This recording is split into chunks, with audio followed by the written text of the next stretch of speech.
नमस्कार, हमारा उत्तराखंड में आपका बहुत बहुत स्वागत। मैं हूं प्रियंका। सबसे पहले डालेंगे नजर आज की हेडलाइंस पर। उत्तराखंड के चमोली में जल प्रलय के बाद लापता 206 लोगों में से 56 शव हो चुके हैं बरामद। परियोजना के बैराज के मलबे में शवों के दबे होने की आशंका। टिहरी में झील महोत्सव का हुआ आयोजन। मुख्यमंत्री त्रिवेंद्र सिंह ने किया उद्घाटन। 1200 करोड़ के पैकेज से होगा विकास।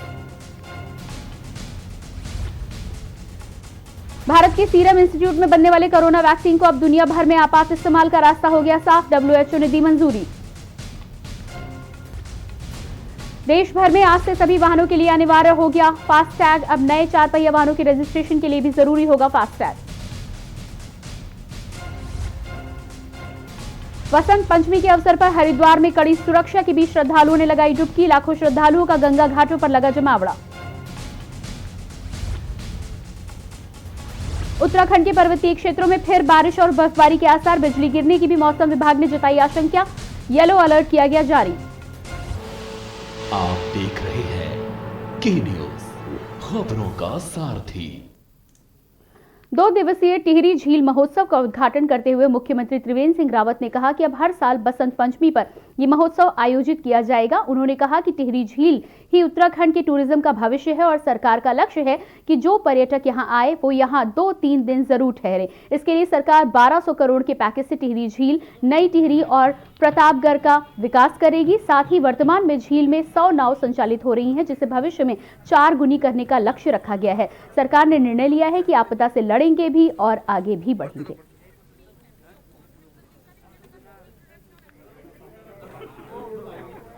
देखिए, यहाँ पर बसंत पंचमी का मेला ये परंपरागत रूप से होता है। सभी पहाड़ों में लगभग सभी क्षेत्रों में ये मेला परंपरागत रूप से होता रहा है।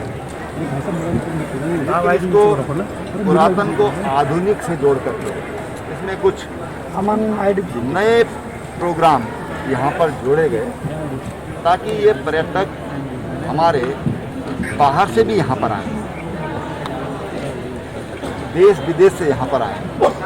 उस दृष्टि से यहाँ पर तमाम तरह की वाटर स्पोर्ट्स से संबंधित जो हेली एडवेंचर, तमाम एडवेंचरस स्पोर्ट्स यहाँ पर जोड़े गए ताकि बाहर से लोग यहाँ पर आए। खबर सितारगंज से है, जहां पूर्व विधायक नारायण पाल ने खुनसुरा गांव पहुंचकर किसान केले की फसल जोतने के मामले में किसान का समर्थन करते हुए पूर्व विधायक नारायण पाल ने अपने समर्थकों के साथ खुनसुरा गांव में 1 दिवसीय सांकेतिक धरना दिया। बता दें कि सरकार ने किसानों की आय बढ़ाने के मकसद से केले की खेती की योजना बनाई थी, जिसके तहत उद्यान विभाग मनरेगा के तहत किसानों को केले की पौधा मुहैया कराती है। मनरेगा योजना में लाभार्थी काश्तकारों को विकास खंड सितारगंज से मनरेगा के तहत बुआई, निराई आदि के लिए मजदूरी दिए जाने का भी प्रावधान था। इन पर 20 माह के दौरान उनके 3 से 3.5 लाख रुपए खर्च हो गए। लगातार फसल की देखभाल की गई। अब जब फसल तैयार हुई है तो खरीदारी की खोज शुरू हो गई है। कई दिन लगने के बाद भी किसानों को केले के 2 रुपए प्रति किलोग्राम के खरीदार भी नहीं मिले। ये देख काश्तकारी का हौसला फाख्ता हो गया।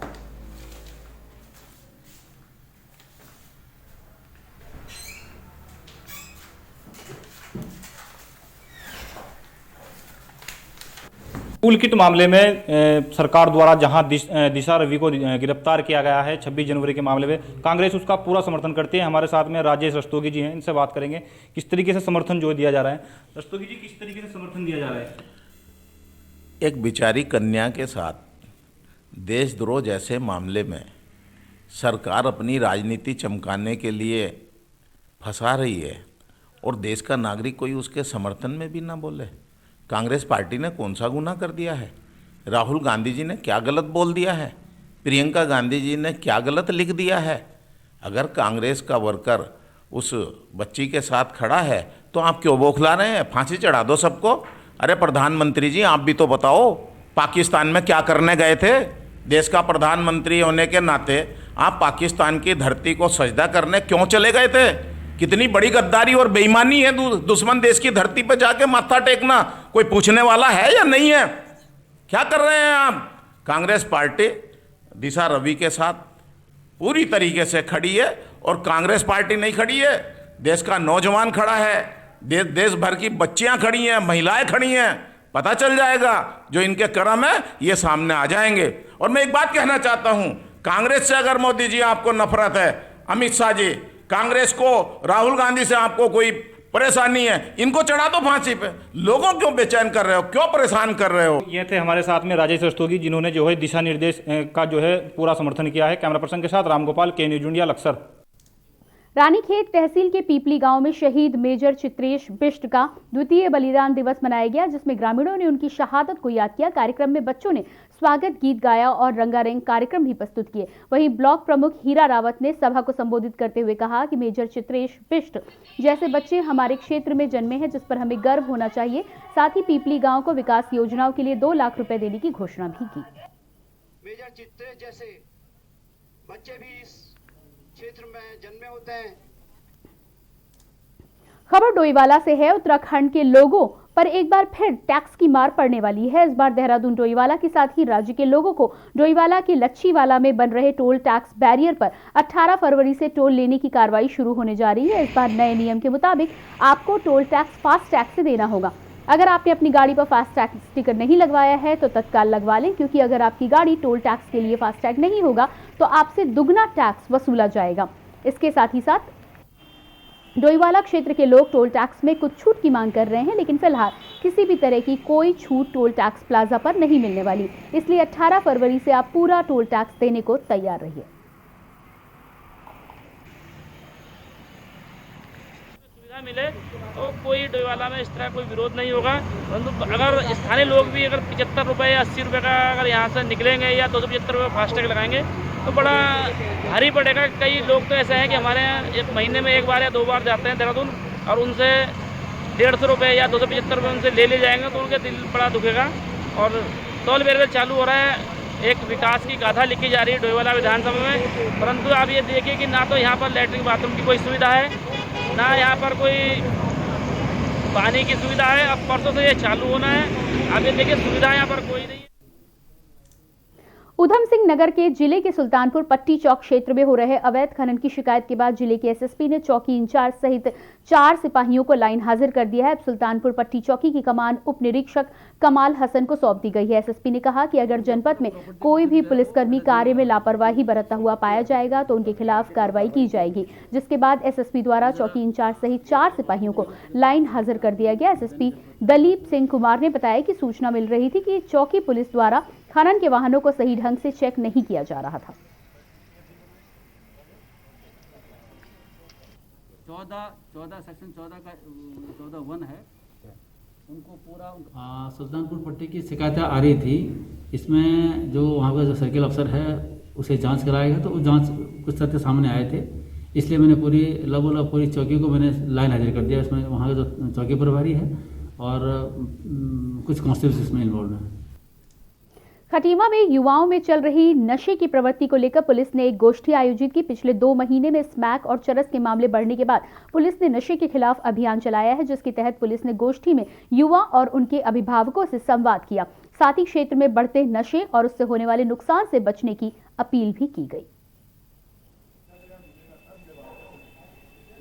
नशा बेचना है, आप देखो हमने पिछले 2 महीने में इतना हम लोगों ने काम कर दिया कि नशे के अभियान जो है ये हमारे पुलिस मुख्यालय से हमारे उच्च अधिकारियों के माध्यम से बार बार अभियान चलाकर इस पर कार्रवाई करने के लिए कहा जाता है, और उसी क्रम में अभियान चल भी रहा है। और आज हमारे एसएसपी महोदय द्वारा जो है निर्देशित किया था कि पूरे ज़िले में नशे के विरुद्ध एक अभियान के तहत एक ऐसे नशा करने वाले उनके माँ बाप और कुछ काउंसलर्स की एक मीटिंग करी जाए, जिसमें उनके साथ एक गोष्ठी टाइप की जाए, उनकी काउंसलिंग करी जाए कि ये नशे की लत जो है ये ख़राब है, और अगर किसी को रिहैब की ज़रूरत है तो उसमें भी उनका दाखिला कराया जाए।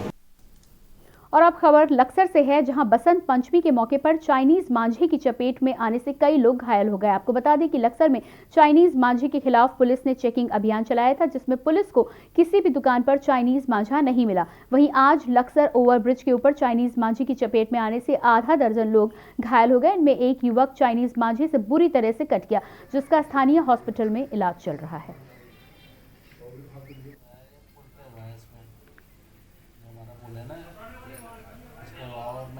यही है कि चाइनीज जो मांझा है इनमें चला है, इसको प्रशासन को बंद करवाना चाहिए। इसमें बहुत दुर्घटनाएं हो रही हैं और अभी हमारे भाई का जो है वो उसका होंठ कट गया, एक हमारे भतीजे की गर्दन कट गई, 2 उंगली कट गई उसकी। अब बताओ, अब कल भी कई केस कल हुए और ये एक की आंखों के बिल्कुल ये समझ लो कि उसकी आंखों से ही वो बेकार हो गया सारी। चाइनीज मांझे की चपेट में आने से कई लोग घायल हो गए हैं। हम इस समय मौजूद हैं लक्सर के ओवरब्रिज पर, जहां चाइनीज जो मांझा है वो उसका जाल जो है पूरा फैला हुआ है। कहीं ना कहीं जो लोग हैं, आने जाने वाले जो राहगीर हैं, वो चाइनीज मांझे की चपेट में आने से घायल हुए हैं। उनको उपचार के लिए निजी चिकित्सालय भिजवाया गया। हालांकि जिलाधिकारी श्री रविशंकर द्वारा इस चाइनीज मांझे को लेकर प्रतिबंध लगाया गया है। मैं कैमरामैन से कहूँगा कि जरा दिखाएं कि आज बसंत पंचमी के मौके पर किस तरीके से जो है जो पतंगबाज हैं वो पतंग उड़ा रहे हैं। कहीं ना कहीं जो चाइनीज मांझा है उससे भी कहीं ना कहीं जो लोग हैं वो चोटिल हो रहे हैं। हालांकि जिला अधिकारी द्वारा प्रतिबंध लगाने के बाद अब स्थानीय जो प्रशासन है वो हरकत में आया है। कहीं ना कहीं जो पतंग व्यापारी हैं उन पर भी शिकंजा कसने की जो है बात कह रहा है। देखने वाली बात होगी कि कब तक जो है इस चाइनीज मांझे पर प्रतिबंध लग पाता है। कैमरा पर्सन के साथ रामगोपाल, के न्यूज इंडिया, लक्सर। पिथौरागढ़ जिले में थल के पास थल मनस्यारी मार्ग पर ऑटो कार खड़ी गाड़ी के पास अनियंत्रित होकर सड़क से करीब 200 मीटर गहरी खाई में गिरकर रामगंगा नदी में गिर गई। वहीं हादसे में एक कार सवार की मौत हो गई जबकि दूसरा युवक घायल हो गया। थल सेना पुलिस ने मौके पर पहुंचकर स्थानीय लोगों की मदद से घायल और मृतक के शव को रेस्क्यू कर सड़क तक पहुंचाया है और दोनों के स्वजनों को सूचना दे दी गई है।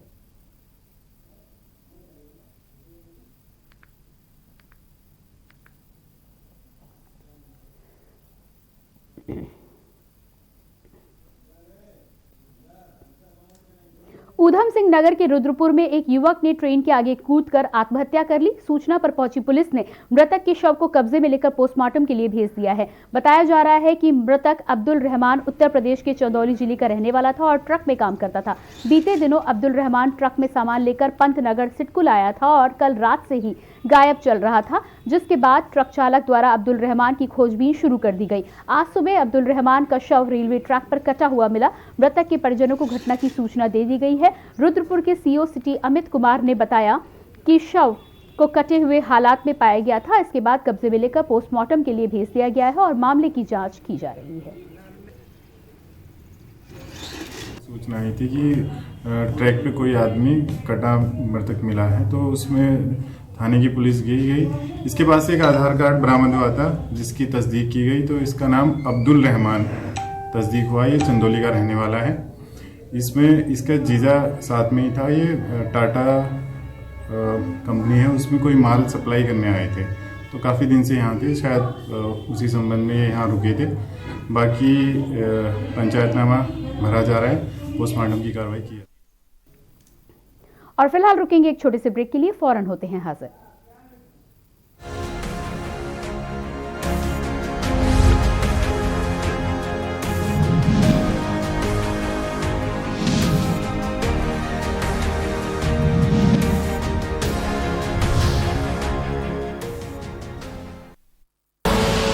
आप देख रहे हैं के न्यूज, खबरों का सारथी। सभी विद्यार्थियों को खुशी ट्रेडर्स की तरफ से सरस्वती पूजा की हार्दिक शुभकामनाएं। खुशी ट्रेडर्स में हर एक प्रकार के tiles, marbles, sanitary fitting, bathroom fitting एवं सभी लेटेस्ट सामानों के लिए एक बार सेवा का अवश्य मौका है। नंबर 42 को जनता एवं समस्त नागरिक वासियों को बसंत पंचमी एवं सरस्वती पूजा को ढेर सारी शुभकामनाएं देती हूँ।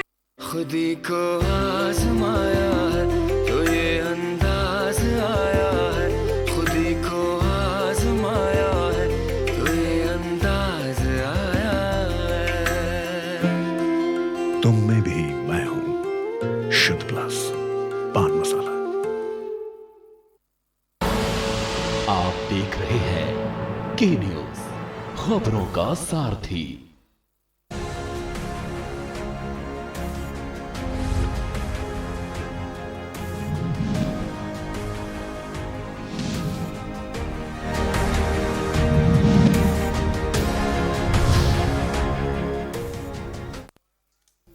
ब्रेक के बाद आपका स्वागत है। हमारा उत्तराखंड में बात करेंगे अगली खबर की। रुद्रपुर में पुलिस और जिला प्रशासन द्वारा शहर में चल रहे स्पा सेंटरों के खिलाफ ताबड़तोड़ छापेमारी अभियान चलाया गया, जिसमें 4 मेट्रोपोलिस मॉल और 2 आवास विकास में संचालित स्पा सेंटरों के खिलाफ कार्रवाई की गई। दरअसल कुछ दिनों से सूचना मिल रही थी कि स्पा सेंटरों की आड़ में अनैतिक कार्य चल रहा है, जिसमें देर रात एसडीएम और सीओ सिटी के नेतृत्व में मेट्रोपोलिस मॉल के 4 स्पा सेंटर और 2 आवास विकास में छापेमारी अभियान चलाया गया। इस दौरान 2 स्पा सेंटरों में कोर्ट का चालान किया गया, जबकि अन्य स्पा सेंटरों की रिपोर्ट बनाकर जिलाधिकारी को भेज दी गई है।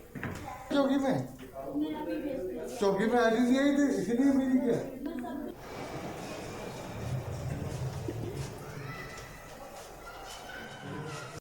शाम को 6 स्पा सेंटरों में कार्रवाई की गई है। इसमें हमने मॉल के अंदर 4 स्पा सेंटर और ट्रांजिट कैंप क्षेत्र में 2 स्पा सेंटरों पर कार्रवाई की गई है। इसमें प्रथम दृष्टया यही जानकारी जुटानी थी कि ये किस आधार पर संचालित हो रहे हैं। मौके पे इनके पास कोई वैलिड डॉक्यूमेंट नहीं मिला, लाइसेंस या परमिशन इनके पास नहीं थी, तो इनका सत्यापन कराया गया और जिन स्पा सेंटरों में सत्यापन नहीं हुए थे उसमें पुलिस एक्ट के तहत चालान किया गया। तो इनको हिदायत दी गई समय से या तो अपना परमिशन ले लें या लाइसेंस ले लें, वरना अपना स्पा सेंटर बंद कर दें। आगामी महाकुंभ 2021 को लेकर तैयारियां जोरों पर चल रही। हालांकि वर्तमान समय में महाकुंभ की व्यवस्थाएं लगभग पूरी हो चुकी हैं। इसके साथ ही महाकुंभ को लेकर पहले ही जारी हो चुकी हैं। तो वहीं उत्तराखंड सरकार ने स्पष्ट कर दिया है कि महाकुंभ मात्र 30 दिन का होगा, यानी 1 अप्रैल से 30 अप्रैल के महाकुंभ का आयोजन किया जाएगा, जिसकी व्यवस्थाओं को मुकम्मल करने के लिए प्रशासन जुटा हुआ है।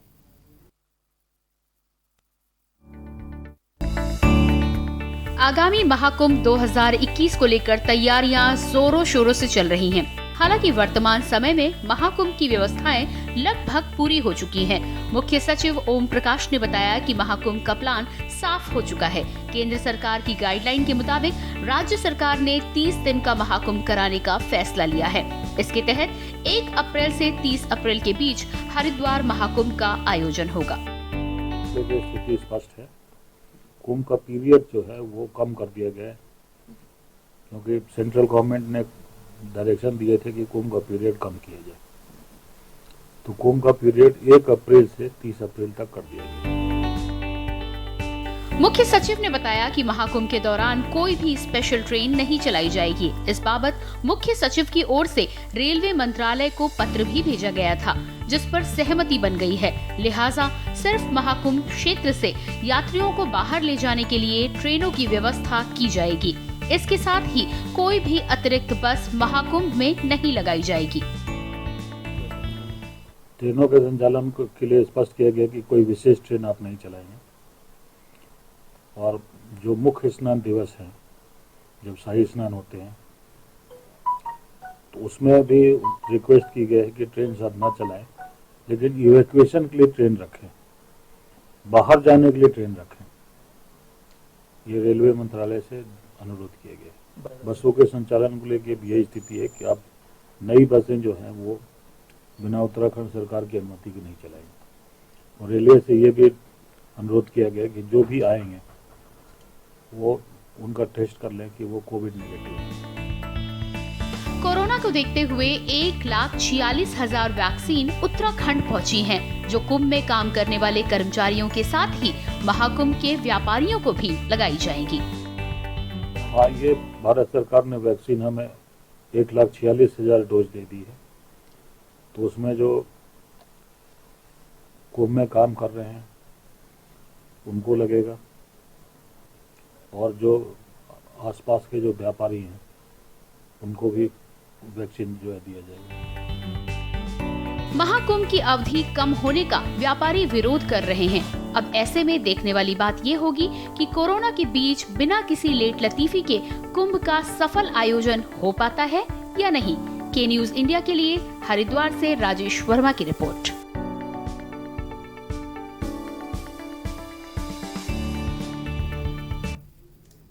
नैनीताल मल्लीताल व्यापार मंडल अध्यक्ष किशन नेगी के नेतृत्व में आज मल्लीताल बाजार में नगर में पानी के बिलों में अनियमितता को लेकर धरना प्रदर्शन करते हुए जल संस्थान के खिलाफ जमकर नारेबाजी की गई। व्यापार मंडल किशन नेगी ने कहा कि जल संस्थान पर बिलों में भारी अनियमितताएं बढ़ती जा रही हैं और बिना मीटर रीडिंग के मन मर्जी का बिल जनता को थमाया जा रहा है, जबकि रोस्टिंग प्रणाली के अंतर्गत सुबह शाम 2 घंटे ही पानी दिया जा रहा है। बावजूद इसके शहर के लोगों का बिल हजारों में दिया जा रहा है। सरकारी विभाग की खुली लूट है। नैनीताल में जनता जल संस्थान के खिलाफ जनता में भारी आक्रोश है। जो जल संस्थान के पानी के बिल हैं, वर्तमान में जो उनकी रीडिंग है उनमें भारी अनियमितता है और मनमाने तरीके से जनता से लूट की जा रही है, जिसका सारे व्यापारियों में और नैनीताल की जनता में भारी आक्रोश है। उत्तराखंड के चमोली में ग्लेशियर टूटने से हादसे में मारे गए लोगों के शवों मिलने का सिलसिला लगातार चल रहा है। रेस्क्यू अभियान के दौरान अब तक 58 लोगों के शव बरामद किए गए हैं, जबकि 22 मानव अंग भी बरामद किए जा चुके हैं। वहीं रेस्क्यू टीम द्वारा बरामद 58 में से 30 की शिनाख्त की जा चुकी है और 1 मानव अंग की भी शिनाख्त की जा चुकी है। आपको बता दें कि विद्युत परियोजना की सुरंग ऋषि गंगा जल विद्युत परियोजना स्थल के आसपास रेणी गांव में मलबे में शव मिले हैं। आज भी सुरंग से मलबा हटाने का काम जारी है, जिसको लेकर उत्तराखंड डीजीपी अशोक कुमार का कहना है कि तमाम सेना बल द्वारा बचाव कार्य निरंतर जारी रहेगा, जिससे बाकी के लोगों को भी जल्द से जल्द बाहर निकाला जा सके। ऑपरेशन चल रहे हैं वो निरंतर चलते रहेंगे, चाहे वो सर्च ऑपरेशन हो, चाहे वो रेस्क्यू ऑपरेशन हो, चाहे रिलीफ ऑपरेशन हो। मैंने इतना कहा है कि जो मलबा है, जो हमें जिस मलबे में हमें पिछले 3-4 दिन में कुछ शव प्राप्त हुए हैं, सब मिले हैं, उसको उसके खोदने का जो काम है, मुझे उम्मीद है वो अगले 3-4 दिन में पूरा हो जाना चाहिए। किंतु जो हमारे ऑपरेशन हैं वो लगातार जारी रहेंगे। हम आखिरी आदमी तक सर्च करेंगे और ऑपरेशन को जारी रखेंगे। पेट्रोल के बढ़ते दामों को लेकर जहां कांग्रेस ने सरकार के खिलाफ पुतला दहन करने की समेत पूरे तरीके से मोर्चा खोल दिया है, तो वहीं इस पर भाजपा ने भी अपनी प्रतिक्रिया देनी शुरू कर दी है। भाजपा प्रदेश अध्यक्ष बंशीधर भगत का कहना है कि विपक्ष का काम ही सवाल उठाना है। उन्होंने कहा कि पेट्रोल के दाम पेट्रोलियम देशों पर भी निर्भर करते हैं और कांग्रेस के समय में भी पेट्रोल के दाम बढ़े हैं और सरकार भी कच्चे तेल की कीमत के अनुसार ही पेट्रोल के दाम तय करती है। वंशीधर का कहना है कि कांग्रेस विपक्ष में है तो उनके द्वारा सवाल तो उठाना लाजमी है। कांग्रेस विपक्ष की भूमिका निभा रही है, उनको ऐसा करना चाहिए। वास्तव में जो दाम बढ़ते हैं, पेट्रोल के दाम हैं, वो पेट्रोलियम देशों पर आधारित कच्चे तेल के ऊपर निर्भर करता है। कांग्रेस के ज़माने में भी तेल के दाम बढ़े थे, सब्जियों के दाम बढ़े थे, सभी चीज़ों के दाम बढ़े थे। तो इस पे अब उनके लिए मैं क्या कह सकता हूँ, उनको पता ही है कि हम विपक्ष में हैं, इसलिए कुछ न कुछ हमको करना है, इसलिए वो कर रहे हैं। खबर डोईवाला से है, जहां इठारना मोटर मार्ग पर सिंचाई विभाग द्वारा सड़क तो बना दी गई, पर सड़क के बीच में खड़े पोल हादसों को न्योता दे रहे हैं। आए दिन बिजली के पोल की वजह से लोग चोटिल हो रहे हैं। स्थानीय लोग कई बार इन पोल को हटाए जाने की गुहार संबंधित अधिकारियों से लगा चुके हैं, पर अभी तक कोई कार्रवाई नहीं की गई है। इस दौरान कांग्रेस ब्लॉक अध्यक्ष मोहित नेगी ने कहा कि एक तरफ तो विकास हो रहा है, पर दूसरी तरफ सड़कों के बीचों बीच खड़े पोल आए दिन हादसों को न्योता दे रहे हैं, जिनकी वजह से राहगीरों को भारी परेशानियों का सामना करना पड़ रहा है। किसी का भी एक्सीडेंट हो सकता है, रात बिरात को है, कोई गाड़ी लेके आ रहा, किसी का भी लग सकता है। गाड़ी 4 पहियों की है या 2 पहियों की है, लग सकती है। ये चारों जो खंबे हैं बिल्कुल बेकार है, इनको बिल्कुल अलग हो जाए। अठारना से भोपुर ये मुख्य मार्ग है, जो कि 38 मजरों की गडूल ग्राम सभा को इस भोपुर से जोड़ता है। और इसमें ये जो सिंचाई निरीक्षण भवन से रखवाल गांव तक ये सड़क चौड़ीकरण का कार्य किया गया है। आप देख रहे हैं कि बिजली के जो पोल हैं ये बीचों बीच सड़क पे आ गए, किसी बड़ी दुर्घटना का कारण हो सकते हैं। कई बार विभागीय अधिकारियों को इसके संबंध में सूचित कर दिया है, अवगत करा दिया है, लेकिन उनकी तरफ से कोई कार्रवाई नहीं की गई। और फिलहाल इस बुलेटिन में इतना ही। बने रही के न्यूज़ इंडिया के साथ।